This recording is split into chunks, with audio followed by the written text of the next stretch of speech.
Soy Natalia Santiago y siempre digo que soy ingeniera de formación, pero financiera por vocación. Es decir, que aunque estudié ingeniería, siempre he trabajado en finanzas en muchos países y desde muchos ángulos, pero siempre finanzas.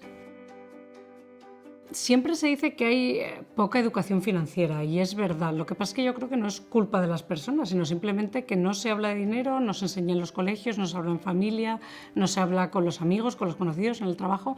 Entonces realmente es un tema del que nadie nos podemos abstraer, pero sobre el que nadie nos informa, nos enseña. Incluso aunque hayas estudiado la carrera de económicas, no hay asignaturas relacionadas a la gestión de la economía personal y eso falta y entonces pues por eso existe un déficit de cultura financiera que impacta directamente en cómo gestionamos nuestro día a día. Yo creo que el problema es que antes igual no hacía falta saber tanto, ¿no? Porque los productos eran más simples, había menos opciones, uno iba al banco que tenía más cerca y el señor del banco ya le acompañaba durante toda la vida, ¿no? Pero hoy las cosas han cambiado, todo se ha sofisticado muchísimo, las necesidades se han sofisticado mucho también y no podemos vivir de espaldas a las finanzas.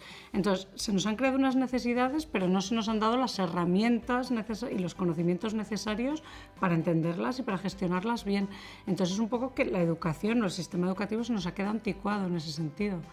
Que es raro porque realmente si miras por ejemplo el Foro Económico Mundial, entre las skill sets, o sea, entre las aptitudes que tiene que tener una persona en el siglo XXI, una de las fundamentales es las aptitudes financieras y sin embargo no se enseñan en ninguna parte. Entonces es un poco paradójico que sea tan importante por un lado y se enseñe tan poco por otro. Yo creo que para empezar a gestionar nuestras finanzas mejor, lo primero es ser optimista y saber que esto es como el deporte. Es imposible no empezar a hacer deporte y no ponerse más en forma. Pues es imposible no empezar a ocuparte de tu dinero un poco más y que no mejore tu situación, ¿no? O sea, que en eso siempre optimismo y siempre saber que uno lo puede entender todo. Y yo creo que es clave cambiar un poco el chip, ¿no? Hay varios chips que hay que cambiar y uno es perder el miedo a preguntar. Es decir, la obligación de explicar la tiene el señor del banco, no la tienes tú de entender. Con lo cual, perder esa vergüenza de, ay, es que ya me han dado el papelito y ya preguntar, no. Preguntar siempre, están ahí para explicártelo, si no lo entiendes una vez, preguntar una segunda y si no, ir a otro sitio a ver si te lo explican mejor. Otro chip que hay que cambiar, que es súper importante, es el ahorro no es lo que queda en la cuenta final de mes. El ahorro tiene que ser una cosa que hagamos por nosotros mismos, en automático, a principio de mes y, como digo siempre, con premeditación y alevosía. O sea, no como si fuera un accidente. ¡Uy! Han sobrado 100 euros. No.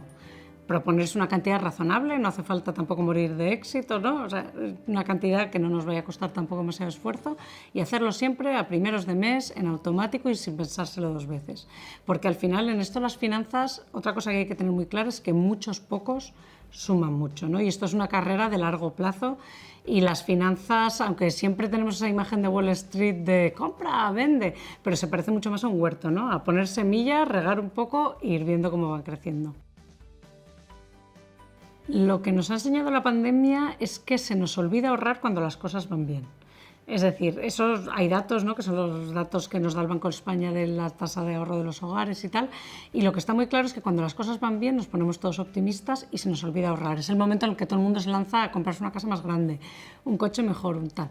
Y luego vienen las cosas maldadas y entonces nos ponemos a ahorrar todos como locos, ¿no? Y suben de repente las tasas de ahorro que dices, ¿por qué no se ahorraba antes si ahora está visto que se puede, ¿no? Entonces el problema es ese, que cuando nos ponemos a ahorrar, que es cuando ya estamos en crisis, es demasiado tarde para mucha gente. Y lo importante es que no se nos olvide cuando las cosas van bien, que es ese ahorro de previsión, del colchón de emergencia, que suena muy poco glamuroso, pero que realmente es un instrumento financiero muy potente y que ahorra muchos disgustos, y son esos ahorros, esos 6 meses de sueldo neto aproximadamente, bueno, 3, 6, que hay que tener siempre en la cuenta por lo que pueda pasar. Y eso hay que acordarse de ahorrarlo cuando las cosas van bien. Hacer ese pequeño esfuerzo y decir, vale, va todo muy bien, estamos todos muy optimistas, pero este poquito lo voy a guardar porque, bueno, la vida al final son altos y bajos y eso no lo podemos evitar. No existe la inversión perfecta o el producto financiero perfecto, sino existe el producto perfecto para ti.